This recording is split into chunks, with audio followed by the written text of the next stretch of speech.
এই যে এক টেরা দাজ্জাল বের হয়েছে, বুঝছেন, ওর কাজই হলো আহলে হাদিসদের গালি দেওয়া। আমি বলছি ঠিক না, বললেও ঠিক, না বললেও ঠিক, আপনারা শুনুন কথাটা। হ্যাঁ, মানে এদের এর কাজ হলো পকেটটা খালি হয়ে যাচ্ছে। মানে আগে যে পরিমাণ পীরের দরগায় মানুষ নজর নিয়াজ করছো, এই পরিমাণ আর করে না। এই জন্য খেপসে আহলে হাদিসদের উপরে, সালাফিদের উপরে। আগে কোথাও প্রোগ্রামে গেলে 2 পকেট ভর্তি হতো, ব্যাগ ভর্তি হলে গুনার পরে দেখা যেত 3 লাখ 4 লাখ টাকা। এখন গুনে 3,000 টাকাও হয় না। এখন মানুষ আর ওই জায়গায় দেয় না টাকা। এই জন্য ওরা খেপছে। আমরাও বলি, স্পষ্ট করে বলি, মানুষের হৃদয়ে লা ইলাহা ইল্লাল্লাহ টিকাতে হলে বাংলাদেশে যত মাজার, খানকা আর যত পীরের আস্তানা আছে, এক অর্ডারে সব বন্ধ করে দেয়, সবগুলো ভেঙে দেওয়া উচিত। সব ভেঙে দিতে হবে, একটা রাখা যাবে না। কেবল হাইকোর্ট শুধু একটা নির্দেশ দিয়েছে, বাস্তবায়ন করেছে কি জানি না। সেটা হলো এই রাজারবাগে পীরের সব আস্তানা বন্ধ করে দিতে বলেছে। আমি দাবি করেছি যে এই ধরনের পীর ভণ্ড যতগুলো আছে, যারা মানুষের ঈমান নষ্ট করে, তাদের সব আস্তানা বন্ধ করে দেওয়া হোক। এত বড় সাহস নিয়ে আহলে হাদিস ছাড়া অন্য কোনো বেদাতি কথা বলতে পারবে? ওর ব্যবসা যে বন্ধ হয়ে যাবে, ব্যবসায় তো বন্ধ হয়ে যাবে। ওর বোঝা উচিত যে আর 10টা বছর অপেক্ষা করেন ইনশাল্লাহ। কয় বছর? 10টা বছর ইনশাল্লাহ। এই যারা পেট পূজারী, ধর্ম ব্যবসায়ী, ইনশাল্লাহ তাদের পকেট খালি হবেই হবে ইনশাল্লাহ। মানুষ আর মাজারে যাবে না ইনশাল্লাহ, কবরে পড়ে যাবে না। আমার জীবনে যে দেখা আসতে 10 বছর আগে কথা বলছি, যে বড় ছেলে বাপের নামে মাজার তৈরি করেছিল, ওই বড় ছেলে বুঝার কারণে বাপের মাজার ভেঙে দিয়েছে। আলহামদুলিল্লাহ। যারা আজকে মাজার পূজা করছে, মানুষের ঈমান নষ্ট করছে, স্ব মাজার তারাই ভেঙে দেবে ইনশাল্লাহ। এটা আশা করি একদিন বুঝবে, একদিন বুঝবে মানুষ। 2 নম্বরে চলেন। এই 2 নম্বরটা বুঝতে হবে। সেটা হলো সালাফগণ, অর্থাৎ রাসূল সাল্লাল্লাহু আলাইহি সাল্লাম, সাহাবায়ে কেরাম, তাবেঈন ইজম যে নীতি আদর্শের উপরে চলেছেন, সেই আদর্শের উপর আমাদেরকে চলতে হবে ইনশাআল্লাহ। জান্নাত পাবো। বলবো পয়েন্টটা। অন্য দিকগুলো বুঝার আগে আপনাদের আমরা বেশি বেশি বলি, কিয়ামতের মাঠে মুক্তি পেতে হলে আপনাদের এই পয়েন্টটা খুব জরুরি, খুবই জরুরি। অর্থাৎ একজন মানুষের আমল কম থাক, হতে পারে না? হতে পারে তো। একজন মানুষ সব ইবাদতই করে, আর একজন মানুষ কিছু কিছু ইবাদত করে, শুধু 5 ওয়াক্ত সালাত পড়ে, সুন্নাতগুলো পড়তে পারে না, এরকম লোক তো আছে। আর একজন মানুষ আছে কি, যে 12 রাকাত সুন্নাতও পড়ে, জহরের পরে 2 রাকাত পড়ে, আরো 2 রাকাত পড়ে, তাহাজ্জুদ পড়ে, আসরের পূর্বে আরো 4 রাকাত পড়ে, প্রত্যেক সালাতের আগে 2 রাকাত পড়ে। আছে তো এরকম মানুষ। আবার সোমবার বৃহস্পতিবার সিয়াম রাখে, আছে তো এই ধরনের মানুষ। দান করে, তারপরে প্রত্যেক মাসে 3টা করে সিয়াম রাখে, 13, 14, 15। তাহলে যে লোকটা শুধু 5 ওয়াক্ত সালাত পড়ে আর ওই লোক সব ইবাদত করে, দুইজনে কি এক সমান? না। কিন্তু আল্লাহ রাব্বুল আলামিন 2 জন মানুষকে জান্নাতে দিবেন, হয়তো কেউ আগে যাবে আর কেউ একটু পরে যাবে। এই যাওয়ার জন্য আপনাকে পথ চলার জন্য প্রথম পথ বের করার দরকার। সে পথের নাম কি বলেন? উত্তর দেন। সিরাতে মুস্তাকিম, মানে জান্নাতের পথটাকে বের করতে হবে। তারপরে আমল কম করবেন না বেশি করবেন, সেটা পরে। এই জায়গায় এসে আমরা এখন ধরা খেয়ে গেছি। ধরা খেয়ে গেছি মানে কি? রাসূল সাল্লাল্লাহু আলাইহি সাল্লাম এবং সাহাবায়ে কেরামের পথে যদি আমরা না চলি, তাহলে আমাদের জন্য ভাগ্যে জান্নাত নেই। দলিল সূরা বাকারা 137 নম্বর আয়াত। দেখেন তো আয়াতটা শুনেন তো ভালো করে। আল্লাহ বলছেন ফাইন আমানু বিমিসলি মা আমানতুম বিহি ফাকাদ ইহতাদাও। হেদায়েতই পাবে না, জান্নাতে যাওয়া তো দূরের কথা। আল্লাহ বলছেন সাহাবা একরামকে লক্ষ্য করে, তোমরা যেভাবে ঈমান এনেছো এইভাবে যদি অন্যরা ঈমান আনে ফাকাদ ইহতাদাও, তাহলে হেদায়েত তারা পাবে। তাহলে শর্ত করেছেন রাসূল সাল্লাল্লাহু আলাইহি ওয়াসাল্লাম, সাহাবা একরাম, তাবিঈনে এজাম যে নীতির উপরে ছিল ওই নীতির উপরে যে থাকবে সে হেদায়েত পাবে। ওয়াইন তাওয়াল্লাও, পরের অংশ, যদি তারা এই নীতি থেকে মুখ ফিরিয়ে নেয় ফাইন্নামা হুম ফি শিকাক, তাহলে তারা জাহান্নামীদের মধ্যেই থাকলো, ভ্রষ্টতার মধ্যেই থাকলো, বক্রতার মধ্যেই থাকলো। বলুন নাউজুবিল্লাহ।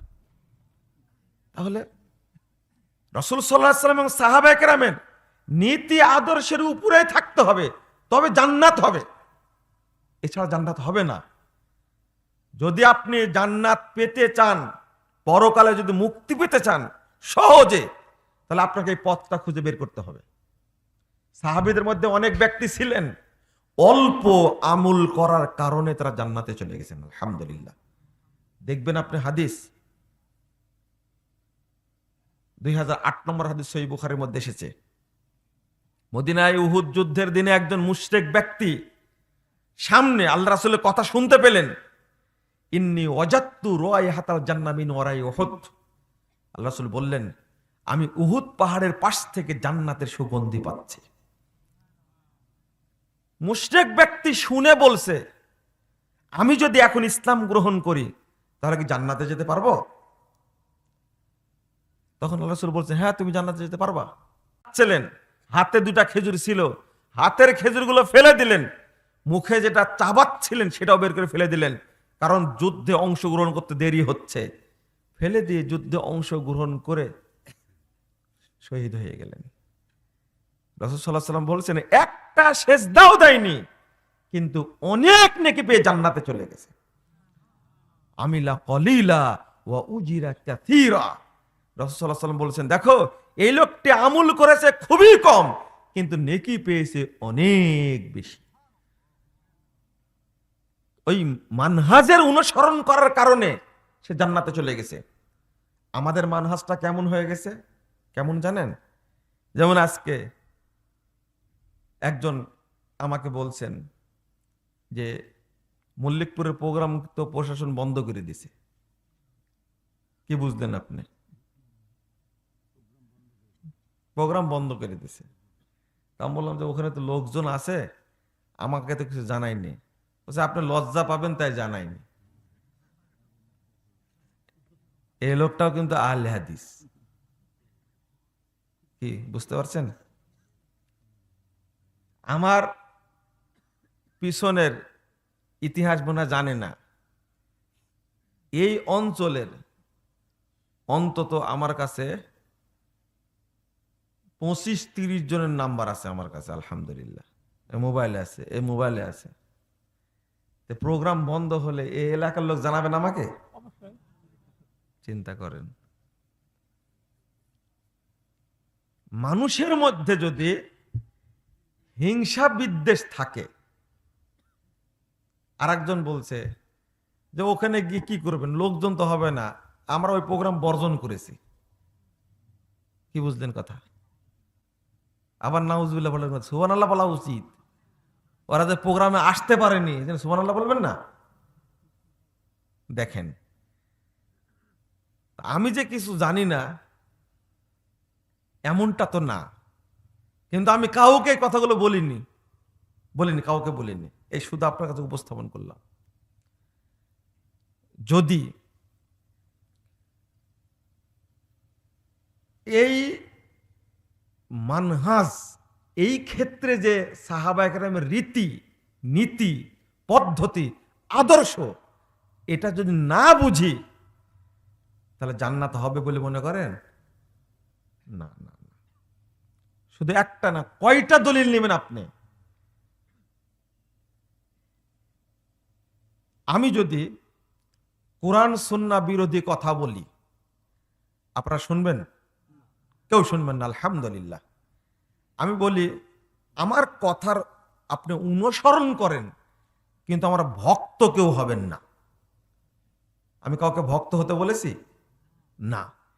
আমি যদি ভুল বলি, ভুলটাই কি মানবেন আপনি? আর আমি মানুষ, আমার ভুল হবে না? হবেই ভুল, অবশ্যই ভুল হবে, মানুষ যেহেতু। আলহামদুলিল্লাহ, রাসূল সাল্লাল্লাহু আলাইহি সাল্লাম বললেন,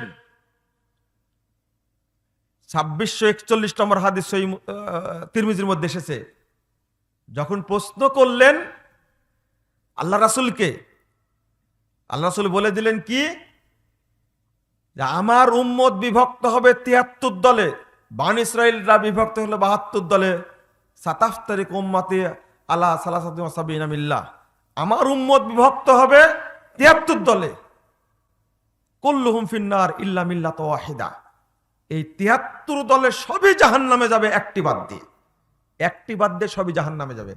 সাহাবীরা কি বলেছিলেন? ক্বালু মান ইয়া রাসূলুল্লাহ, আল্লাহ রাসূল তারা কারা?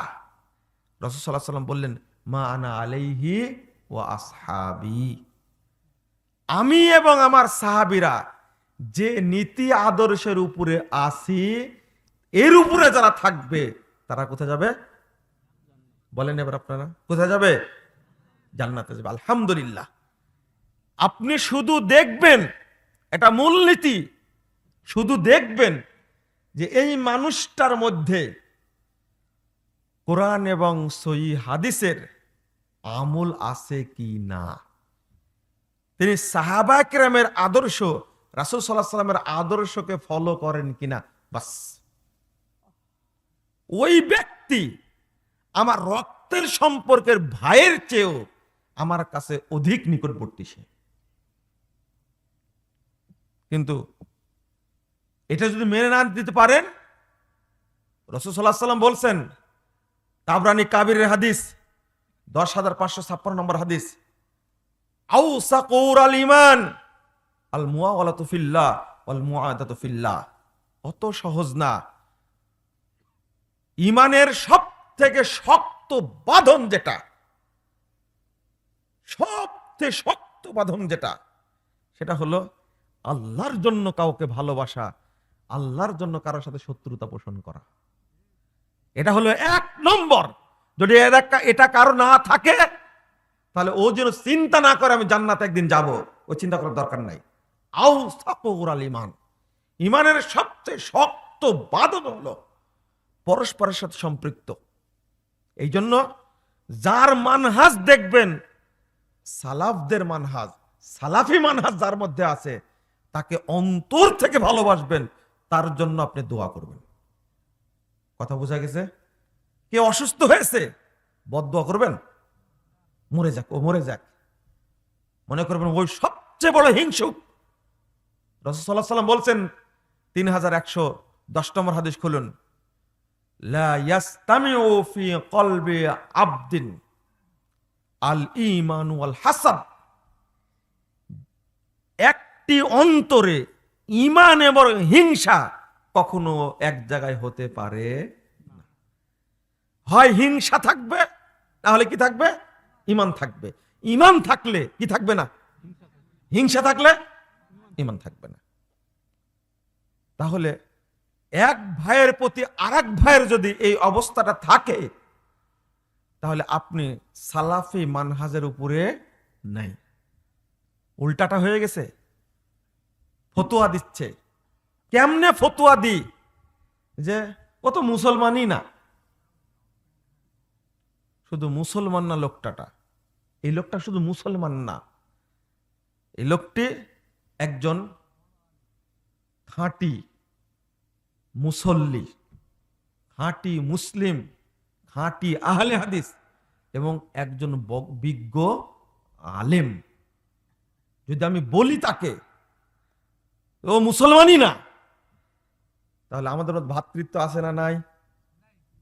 নাই। এই ফতোয়া দেওয়া কি ঠিক হলো?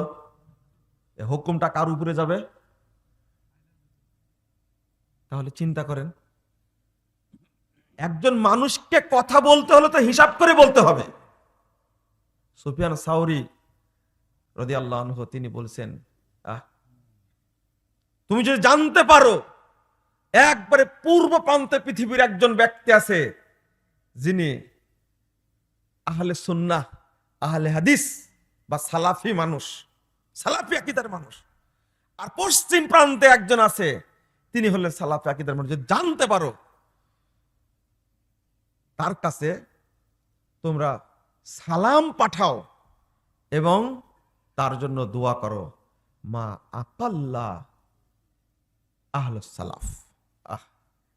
দেখো সালাফদের সংখ্যা কতই না কম, আর তুমি তাকে গালি দিবা এই চিন্তা করো না, বরং কি করো? দোয়া করো। এজন্য আগেও বলেছি, যদি শুধু জানতে পারেন আপনি তিনি কি বলেন, সালাফি বাকি আহলে হাদিস, কথা বোঝা গেছে? তাহলে তার জন্য কি করবেন? আপনি দোয়া করবেন, কল্যাণ কামনা করবেন। এটাই ছিল সালাফদের আদর্শ নীতি। আমি যদি না করতে পারি লাভ নাই। 115 নম্বর আয়াত সূরা নিসার মধ্যে এসেছে, ওমাইয়ু শাকিক রাসূল মিন বাদি মা তাবায়য়ানা লাহুল হুদা ওয়া ইয়াত্তাবি গায়রা সাবিলিল মুমিনিন নুআল্লিহি মা তাওয়াল্লা ওয়া নুসলিহি জাহান্নাম ওয়া সাআত মাসীরা।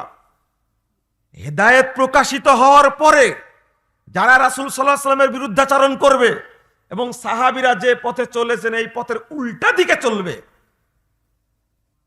ও যেদিকে চলতে চায় আমি ওইদিকে ফিরিয়ে দিব, ওয়া নুসলিহি জাহান্নাম, অতঃপর আমি জাহান্নামে আছাড় দেব। কে বলছেন এটা? তাহলে আপনাকে মেনে চলতে হবে সাহাবা কেরামের আদর্শ, না মানলে আপনি হেদায়েতই পাবেন না। আল্লাহ বলছেন ফাকাদ ইহতাদাও, মানলে হেদায়েত পাবে আর না মানলে হেদায়েত পাওয়া যাবে না। উল্টা হয়ে গেছে। একজন লোক কানাডা থেকে এক শায়েখ ফোন দিয়ে বলছে, আমি ধন্যবাদ দিলাম ওই যে একজন বেদাতি টেরা জাদ্দাস বললাম না, ওই কোন জায়গা নিয়ে ডিবেট করেছিল নাকি, করে নাস্তিকদের সাথে খুব ভালো পারফরমেন্স করেছে। আমাকে বলছে আপনি ধন্যবাদ দেননি। আমি বললাম যারা কাট্টা মাজার পূজারী, যারা পীরকে সেজদা করা জায়েজ মনে করে, যারা আল্লাহকে নাউজুবিল্লাহ আল্লাহকে যারা নিরাকার মনে করে, সব জায়গায় আল্লাহ থাকে বলে বিশ্বাস করে, নবীকে যারা নূরের তৈরি মনে করে, নবী গায়েব জানতেন এই আকীদা পোষণ করে, এই সমস্ত কট্টর বেদাতীদের প্রশংসা আমরা করতে পারি না। আমি বললাম যে আপনি কট্টর কথা বলছেন যে আমি আহলে হাদিস। আমি বললাম কথিত আহলে হাদিস, আপনি আপনার মানহাজ ঠিক না, আপনাকে আহলে হাদিস বলা যায় না। যে একজন কট্টর, আপনি শায়েখ হতে পারেন কিন্তু একজন কট্টর বেদাতির প্রশংসা করবেন আপনি আর নিজেকে আহলে হাদিস দাবি করবেন, এটা কোশ্চিন কালেও হতে পারে না। আপনি দেশ থেকে গেছেন এইগুলো করার জন্য, আমি স্পষ্ট করে বলেছি। আমাকে ফোন দিয়ে জানাচ্ছে, আমাকেও ধন্যবাদ দিতে হবে। দেখেন না কথার কি মানহাজ যদি ঠিক থাকে কোশ্চিন কালে সম্ভব না। আহমদ ইবনে সিনান তিনি বলছেন, লাইসা ফিদ দুনিয়া মুবতাদিউন ইল্লা ওয়া হুয়া ইউবগিজু আহলাল হাদিস। পৃথিবীতে যত বেদাতি আছে, পৃথিবীতে যত বেদাতি আছে সবগুলোর প্রধান কাজ হলো আহলে হাদিসদেরকে গালি দেওয়া। আপনি সহ্য করবেন? আহলে হাদিসদেরকে গালি দেয় মানে কি? তারপর তিনি বলছেন ওয়াইদাক্তাদার রাজুল নুজিয়া হালাওয়াতুল হাদিস মিন কলবি। যদি কোনো ব্যক্তি বেদাতের সাথে জড়িত হয়, যদি কোনো ব্যক্তির মানহাজ যদি বেদাতি হয়, ওই ব্যক্তির অন্তর থেকে হাদিসের মহব্বতকে ছিনিয়ে নেওয়া হয়। বেদাতকে সম্মান করে, এই সুন্নাতকে সম্মান করে না। বেদাতিকে ধন্যবাদ দেয় কিন্তু একজন পাকা আলেম আহলে হাদিস সালাফি মানহাজের আলেমকে কখনো ধন্যবাদ দেয় না। জটিল একটা প্রসঙ্গ, জটিল একটা ব্যাপার, আপনি ভাবতে পারবেন না। বলছে যে ইবনু তাইমিয়া অনুরূপ কাফের যেমন হিন্দুরা কাফের। এটাকে সহ্য করবেন আপনি? কোন ধরনের বেদাতি আর কত বড় শয়তানে, তার ভাষাটা কি! আস্তাগফিরুল্লাহ, আস্তাগফিরুল্লাহ। নাসিরউদ্দিন আলবানী রাহিমাহুল্লাহ তিনি নাকি 6 বছর আত্মগোপনে ছিলেন ফ্রান্সের কোন এক জায়গায়, মাটির নিচে তাদের ইহুদিদের গবেষণাগার, সেখানে 6 বছর লুকিয়ে থেকে সে বেরিয়ে এসে এই হাদিসের মধ্যে সন্দেহ ঢোকাছে। বলেন নাউজুবিল্লাহ। এই দাজ্জাল, কত বড় দাজ্জাল হলে আলবানী রাহিমাহুল্লাহর উপরে এত বড় অপবাদ দিতে পারে বলেন আপনি? এই দাজ্জাল মাথায় সবুজ পাগড়ি পরে টেরা চোখে বক্তব্য দেয়, এগুলো আপনি সহ্য করবেন? কিভাবে করবেন আপনি?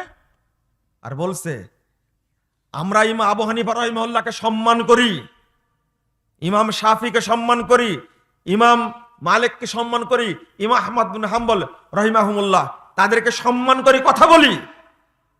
আর বলছে মোহাম্মদ বিন আব্দুল ওয়াহাব, ইবনু তাইমিয়া, আলবানীকে যদি এক পাল্লায় তোলা হয় আর ইমাম আবু হানিফার একটা জুতা যদি এক পাল্লায় তোলা হয় তো জুতার পাল্লা ভারী হয়ে যাবে। আপনার কথাটা শুনেছেন কিভাবে ভাষাটা বললো? আহলে হাদিসদেরকে বলছে মুশরিক, আর দাড়ি কাটার প্রতি কি বলছে? চিন্তা করেন, দাড়ি রাখলে ইহুদি। আহলে হাদিসরাই পৃথিবীতে কোরআন এবং সুন্নাহকে টিকিয়ে রেখেছে। আল্লাহ পৃথিবীতে আহলে হাদিসদেরকে কোরআন সুন্নাহ সংরক্ষণ করার জন্য পাঠিয়েছে। বেদাতি তুমি আহলে হাদিসদেরকে গালি দাও, তোমার নজর নেওয়াজ পীরের দরগা পর্যন্ত সামনে বন্ধ হয়ে যাবে ইনশাআল্লাহ। মনে রেখো, আহলে হাদিসদের কিছু তরুণ তৈরি হচ্ছে। তুমি তো জাল হাদিস মেনে দাঁড়িয়ে ছাটো। ইমাম যায়েদ ইবনে আসলাম বলছেন মান আমিলা বি খবরিন সাহা আন্নাহু কিযব ফাহুয়া মিন খাদামিশ শয়তান। যে ব্যক্তি জাল হাদিসের উপরে আমল করে সে শয়তানের ইবাদত করে। যারা দাড়ি কাটছাট করে রাখে তারা সরাসরি শয়তানের ইবাদত করে। আমরা সুন্নাতকে সংরক্ষণ করতে পৃথিবীতে এসেছি, বাংলাদেশে না সারা পৃথিবীতে যেখানে আহলে হাদিস আছে সেখানে তারা কোরআন এবং সুন্নাহকে অতন্দ্র প্রহরীর মতো পাহারা দিয়ে থাকে। আলহামদুলিল্লাহ। এটা ইমাম খতিব বাগদাদী রাহিমাহুল্লাহ বলছেন কাম্মিন মুলহিদিন ইয়ারুম আন ইয়াখলুতা বিশ-শারিয়া মা লাইসা মিনহা আল্লাহু তাআলা ইয়াদুব্বু বিআসহাবিল হাদিস আহুম কাওয়ামুনা বিআমরিহা ওয়া আহুল হুফাজুল আরকানিহা ওয়া শানিহা। তিনি বলছেন পৃথিবীতে যে যেখানেই কোন বেদাত যদি তৈরি করে কোন দুষ্কৃতকারী, আল্লাহ রাব্বুল আলামিন পৃথিবীর আহলে হাদিসদের দ্বারা সেটাকে প্রতিরোধ করেন। বলুন আলহামদুলিল্লাহ। আহুম কাওয়ামুনা বিআমরিহা ওয়া শানিহা ওয়া হুফাজুল আরকানিহা। তিনি বলছেন শরীয়তের মর্যাদাকে আহলে হাদিসরাই প্রতিষ্ঠা করে, আহলে হাদিসরাই শরীয়তের রুকুনকে হেফাজত করে। আলা উলাইকা হিজবুল্লাহ ইন্না হিজবাল্লাহি হুমুল মুফলিহুন। মনে রেখো বিশ্ববাসী, আহলে হাদিসরাই পৃথিবীতে আল্লাহর সেনাবাহিনী, যুগে যুগে আল্লাহর সেনাবাহিনী বিজয় লাভ করেছে। তুমি কি মনে করেছো যারা আহলে হাদিসদের পিছনে লেগেছে তারই পদস্খলন হয়েছে? এখন মানহাজের ক্ষেত্রে আপনাকে এখানে দুইটা কথা বলে নি। মুখোশধারী কেউ যদি জন্ম নেয়, আবির্ভাব যদি কারণ ঘটে মুখোশধারী হিসাবে, একজনকে আমি আজ পর্যন্ত সালাম দেই না। শুধু একদিন বলেছিল আমার কাছে যে শেখ বিন বাজ কি জানে, ও তো অন্ধ মানুষ। অথচ ওই লোকটা যদি 500 বছর চেষ্টা করে বেঁচে থেকে যে শেখ বিন বাজের পেশাব টানার আমি চাকর হব, তো সম্ভব না। ওই এলমের কি বুঝে শেখ বিন বাজের? আর এক কাঠমোল্লা বলছে ইবনু তাইমিয়া, ইবনু তাইমিয়া রহিমাহুল্লাহ, তিনি হাম্বলি মানুষ, তিনি মাযহাব সম্পর্কে জানেন, কুরআন হাদিস সম্পর্কে জানে না। বলেন তো দেখি, এইরকম কথা এরা সালাফি না মুতাসাল্লিফ? কয়েকটা কথা শোনায় আপনাদেরকে। বলেন সালাফ মানে কি? বসেন, কেউ উঠবেন না, এটা শোনা যায় আজকে। সালাফ মানে হলো পূর্বসূরি, তাই না? সালাফ বলতে বোঝায় তিন শ্রেণীর মানুষকে, বুঝছেন? তিন যুগের মানুষকে। রাসূল সাল্লাল্লাহু আলাইহি ওয়াসাল্লামের যুগ, তারপরে কি সাহাবীদের যুগ, তারপরে কি তাবিঈদের যুগ। এই যুগের সৎ বান্দাদেরকে কি বলা হয়? সালাফ। মনে থাকবে? সালাফ। তাহলে সালাফিকে, হ্যাঁ হ্যাঁ, যারা সালাফদের নীতির অনুসরণ করে তারা হলো কি সালাফি। তাহলে সালাফ আর সালাফি এক না। তাহলে আমরা কি সালাফি। মাশাআল্লাহ, তাহলে অল্পতে বুঝতে পেরেছেন, আলহামদুলিল্লাহ। ভাষাটা বলেন কি? সালাফ। সবাই বলেন তো। দন্তি শয়াকার লয়াকার কি? ফ ফ। বলেন তো এবার কি হলো? সালাফ। কি? সালাফ। আর একটা বলেন মানহাজ। মানহাজ শেষে হলো কি? বর্গীয় জ, বর্গীয় জ। মান আজ, মাযহাব না কিন্তু। কি?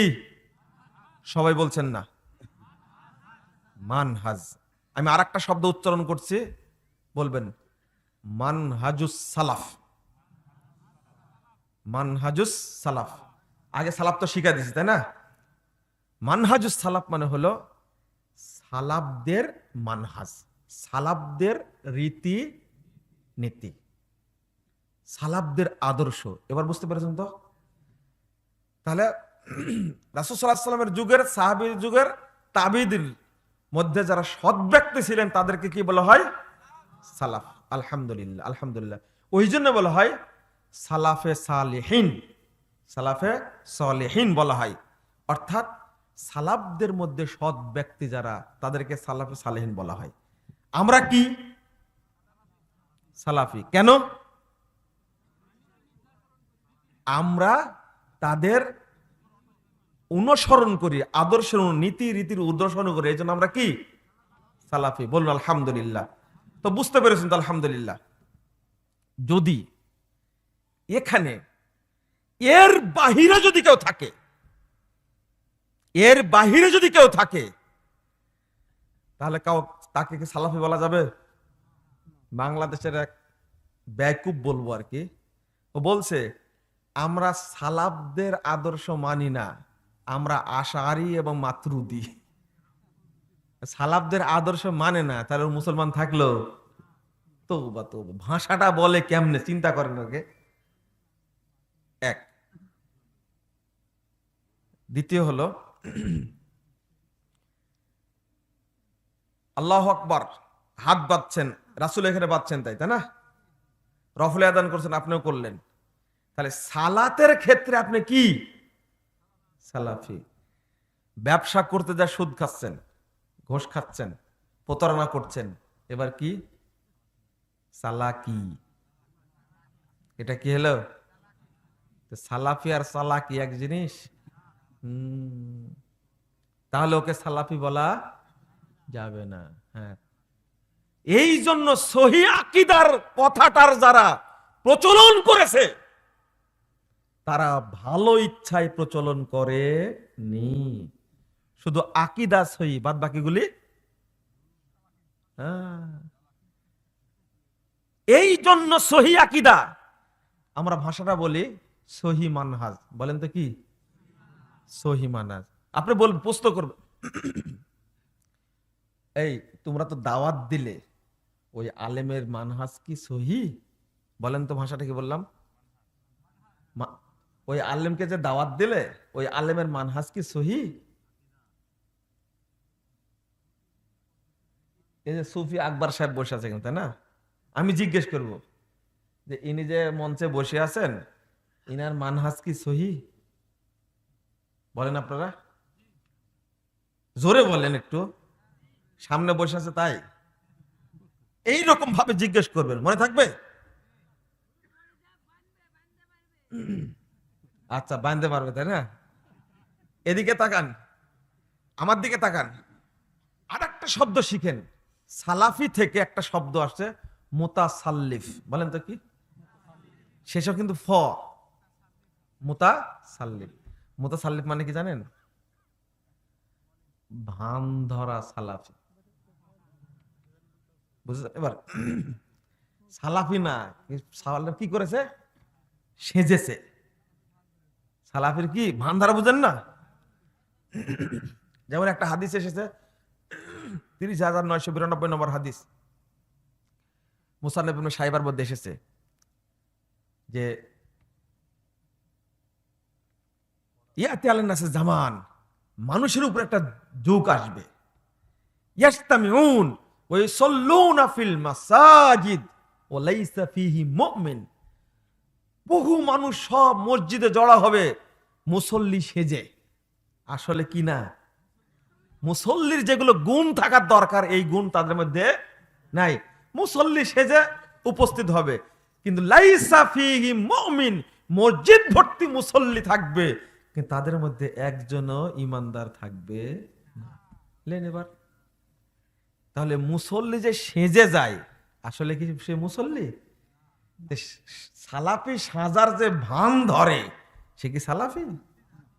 জিলাপি। মানে ওর মধ্যে পেঁয়াজ আছে বলে, মানে জিলাপির মতো সুজা বলে ও কি হয়েছে, ভান ধরেছে। আপনি বুঝতেই পারবেন না। এক শ্রেণীর আলেম নামের কলঙ্ক আপনাদের আমাদের সমাজ এখন ঢুকেছে। এরা নিজেদেরকে ভান ধরেছে। রাজশাহী আসলে এমন এক বক্তব্য মারে আহলে হাদিসের তালে তিলে দিয়ে যায়, এইটাই তো খাঁটি আহলে হাদিস দেখতেছি। কিন্তু ফরিদপুরে গেলে মারে ওই মশলা দিয়ে। রাজশাহীর জন্য এক মশলা, ফরিদপুরের আর এক মশলা, বুঝতে পারেন? বরিশালে সিলেটে গিয়ে আর এক মশলা দিবে। এটা কি, এর নাম কি, আরবিতে কি বলে? এই তো ভুলে গেছেন। বলে যে মুখে উচ্চারণ করেন কি, মুতাসাল্লিফ। কথা বুঝতে পারলেন? আকীদা সহি, বাকিগুলো সহি না, এই বক্তা বেশি আছে। আমল সহি না। মানে আকীদার ক্ষেত্রে আল্লাহ কোথায়? আরশের উপরে। আল্লাহ কোথায়? আরশের উপরে। খুব সুন্দর আকীদা। নবী কিসের তৈরি? মাটির তৈরি। আকীদা ঠিক আছে, কিন্তু আমলের ক্ষেত্রে এতই আহলে হাদিস বিদ্বেষী, ওকে কোনোদিন আপনি পারবেন না যে হাতটা একটু বুকের উপর বাঁধেন, বাঁধবে না। রফুল ইয়াদান করেন, করবে না। এই কি সালাফি? কি এটা? চালাকি না, এ সালাফি না।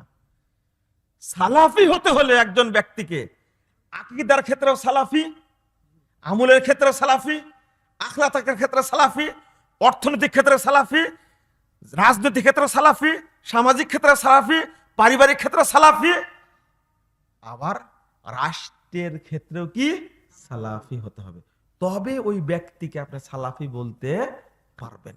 এই মানহাজ শব্দটা ব্যাপক, অত সহজ না। বাংলাদেশের এক শ্রেণীর আলেম বের হয়েছে, আকীদা সহি, আমলও সহি, আকীদাও সহি, আমলও সহি, কিন্তু রাজনৈতিক আকীদা হলো শিয়া আকীদা। আমার কথা কি বুঝতে পারলেন এবার? এ কি সালাফি তাহলে? না। আমি এই কথা বলতে গিয়ে অনেক পার হয়ে গেল। এইটা যদি বুঝতে পারি আলহামদুলিল্লাহ, আর কিছু বোঝার দরকার নাই, আপাতত বোঝার দরকার নাই, শুধু এতটুকু বুঝেন।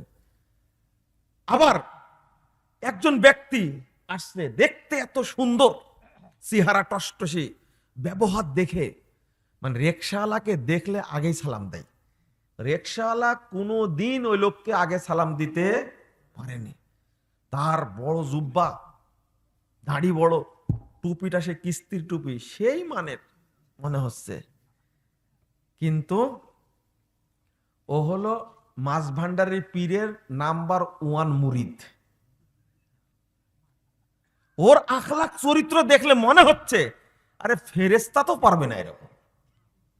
তাহলে ও আখলাকের ক্ষেত্রে সালাফি, কিন্তু আকীদা আমলের ক্ষেত্রে কি বিদআতি, মাজার পূজারি।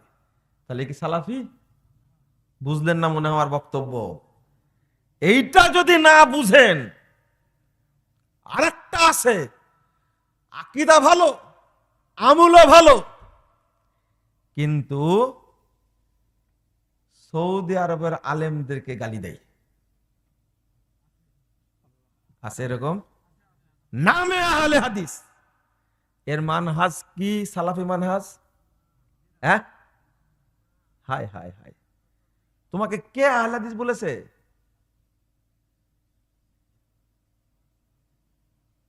মানে মাদানি দেখলে সহ্য করতে পারে না। মাদানিরা কিসের কথা বলে জানেন? মানহাজের কথা বলে, আকীদার কথা বলে, তাওহীদের কথা বলে, সহ্য করে না। এরা এইগুলো বললে তো আমাদের ভাত কি হয়ে যাবে? উঠে যাবে। মাদানি দেখলে সহ্য হয় না। তাহলে এই মানহাজের লোক কি সালাফি না? তাহলে আপনি যাবেন কোথায়?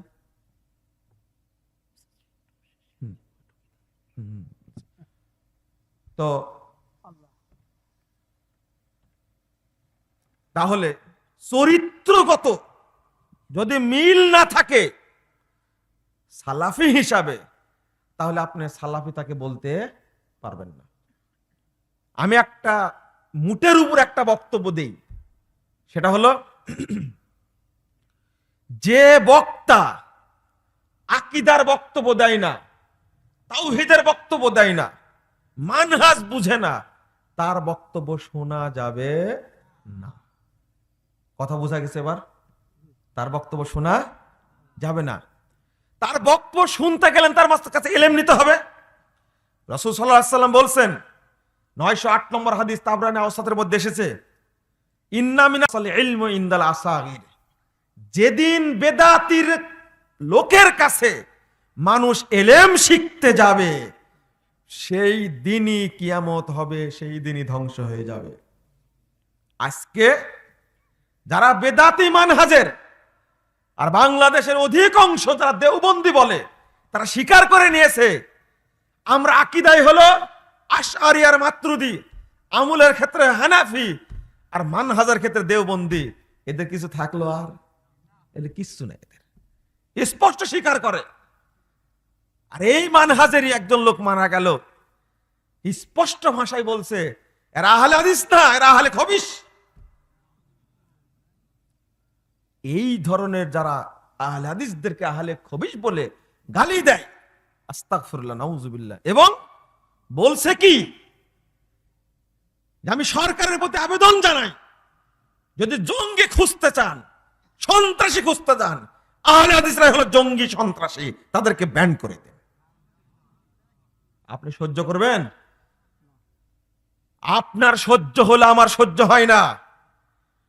দাওয়াতি কাজ করা, কোরআন সুন্নাহ দাওয়াত মাঠে দেওয়া অত সহজ না।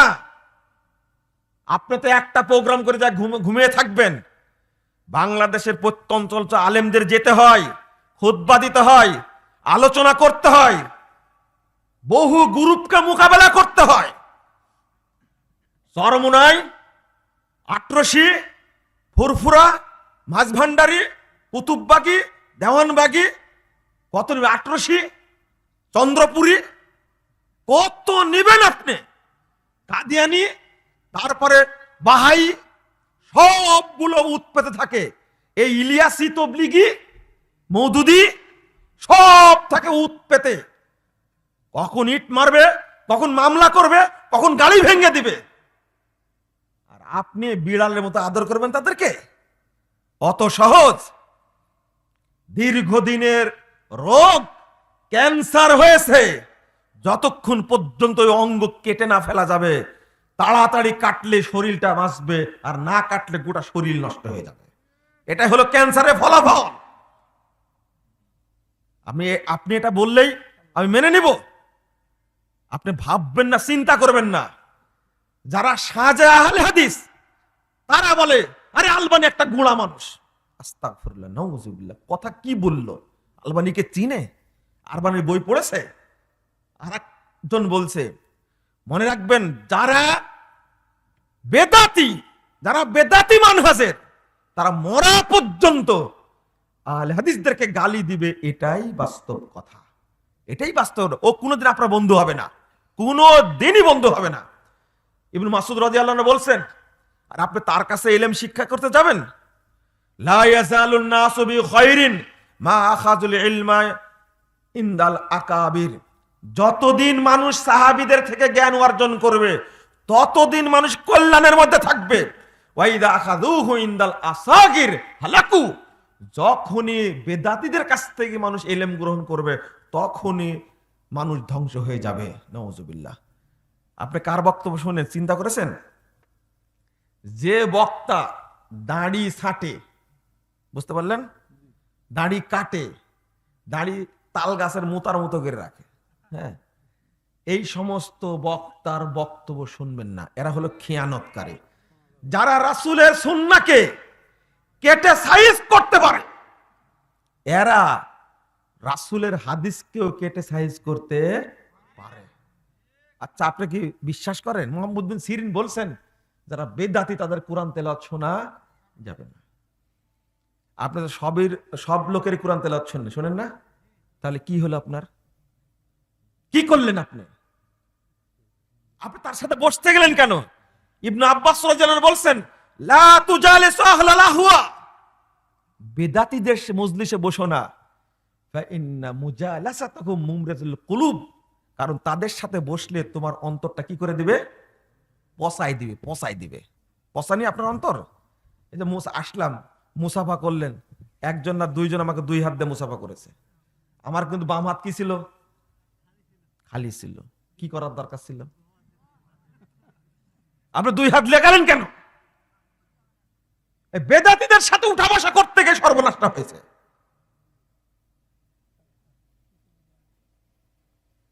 ওই তবলিগে যায়, 4টা না 5টা চিল্লা মারছে, এখন আবার আহলে হাদিস হয়েছে।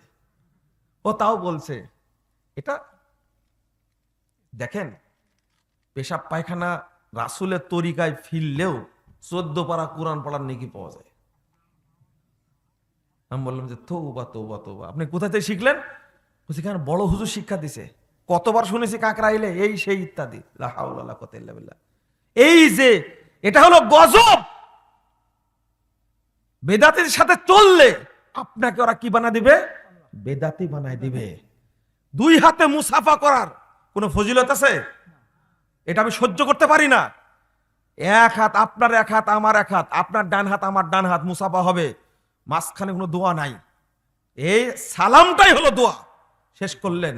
রাসূল সাল্লাল্লাহু আলাইহি ওয়াসাল্লাম বলছেন, 5212 নম্বর হাদিস, আবু দাউদের মধ্যে এসেছে, উভয়ের সমস্ত পাপকে আল্লাহ ক্ষমা করে দিবেন।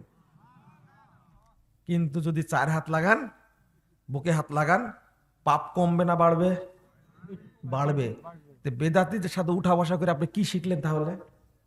আপনার অন্তরটাকে রোগাক্রান্ত করে দিয়েছেন।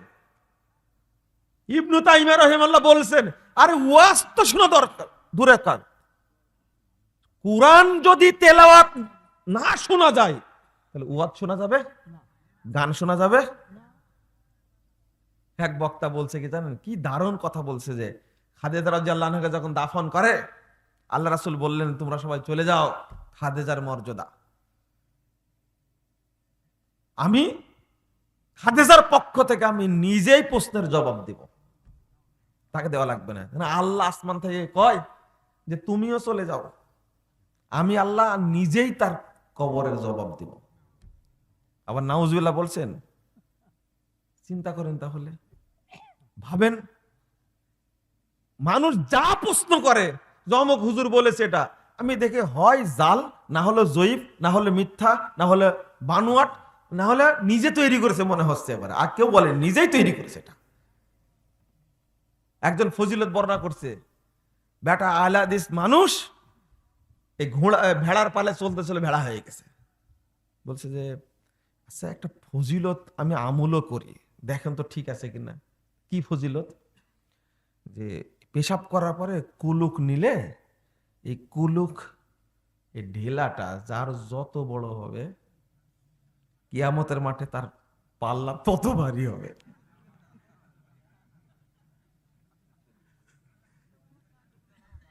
আমি বললাম যে বললেনটা কি, এত জীবনে শুনিনি এটা।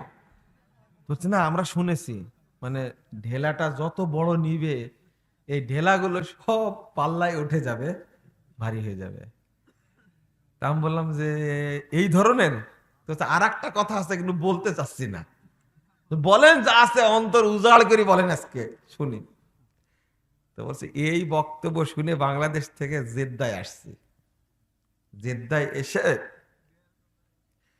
তো পাথর আর কি নিব, সরাসরি পাহাড়ের সাথেই মেরে দিয়েছি, কারণ পুরো পাহাড়টা যদি উঠে যায়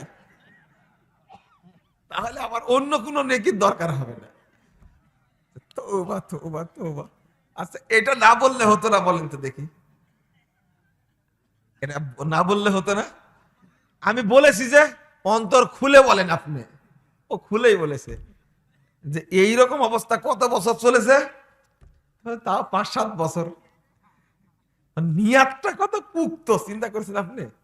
নিয়াত পোক্ত হলো যে যতটা পাহাড়ের সাথে ওই ইস্তেনজা করেছে সব পাহাড় যদি মানে নেকির পাল্লায় উঠানো হয় তাহলে তো এমনি পার হয়ে চলে যাবে, ওর নামাজ রোজা করা লাগবে না।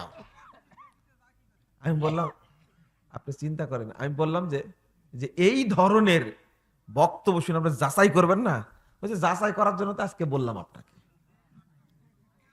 আস্তাগফিরুল্লাহ আস্তাগফিরুল্লাহ নাউজুবিল্লাহ। আমি বললাম যে ঈদের পিছনে ওর বাপের ঐতিহ্য ধারণ একবারে পাকা হালে হাদিস, অথচ বেদাতের সাথে চলতে চলতে এই অবস্থাটা হয়েছে। ইবনে তাইমিয়া রাহিমাহুল্লাহ বলছেন ইন্না দুআত ইলাল বিদাই লা তুকবালু শাহাদাতুহুম ওয়ালা ইউসাল্লা খালফাহুম ওয়ালা ওয়ালা ইউখাযু আনহুমুল ইলম ওয়ালা ইউনাকাহুন। বেদাতীদের কোনো সাক্ষী গ্রহণ করা যাবে না, তাদের পিছনে সালাত পড়া যাবে না, তাদের কাছ থেকে ইলম নেওয়া যাবে না, তাদের সাথে বিবাহ দেওয়া যাবে না। হাদিহি উকুবাতুল লাহুম হাত্তা ইয়ানতাহু, এটা তাদের জন্য শাস্তি যতদিন বেদাত না ছাড়বে। কি আপনারা এই কাজ করবেন আর কোনোদিন? বেদাতের সাথে জড়িত হবেন? বেদাতের সাথে জড়িত না হওয়ার, বেদাত উৎখাতের কয়েকটা উপায় আছে, আজকে বললাম না অন্যদিন বলবো। তার মধ্যে অন্যতম উপায় হলো বেদাতীদের মজলিস ত্যাগ করুন, বেদাতীদের বক্তব্য শোনা বন্ধ করুন, বেদাতীদের বই পড়া বন্ধ করুন, ঘরে থাকলে পুড়িয়ে ফেলুন, ইনশাআল্লাহ খুব তাড়াতাড়ি বেদাত বন্ধ হবে। আপনি যতই বলেন না কেন আমি বেদাতকে বর্জন করেছি, কিন্তু যাই দেখি কি বলে, ও দেখি কি বলে এই কথা বলতে গেলে শেষ হয়ে যাবে। আল্লাহ আমাদের উপর রহম করুক। বন্ধুরা আবার আর কথা না আগাই, আমরা শেষ করি, দোয়াটা পড়ে নিব। তবে আগে যে আবেদনটা করেছিলাম, আবেদনটা মনে আছে আপনাদের? কি আর একটা দাওয়াত থাকলো আপনাদের প্রতি, সে দাওয়াতটা হলো দোয়া করবেন আর অংশগ্রহণ করার চেষ্টা করবেন। শুনলাম এখান থেকে গাড়ি নিয়ে যাবেন ইনশাআল্লাহ ধানীখোলা, আগামী 17, 18, 19 বুধ বৃহস্পতি শুক্রবার 3 দিন বড় ইজতেমা।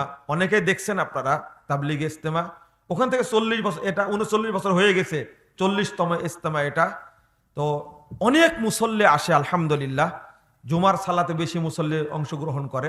আপনারা যদি যেতে চান সেখানে যাবেন আর দোয়া করবেন আল্লাহ যেন সালাফি মানহাজের ইজতেমাকে আল্লাহ কবুল করে নেন, এবং এর দ্বারা দেশে এবং দেশের বাহিরের আলেমগণ এবং সাধারণ জনগণ যেন সহি মানহাজটা গ্রহণ করতে পারে। আল্লাহ তুমি কবুল করো, আল্লাহুম্মা আমিন।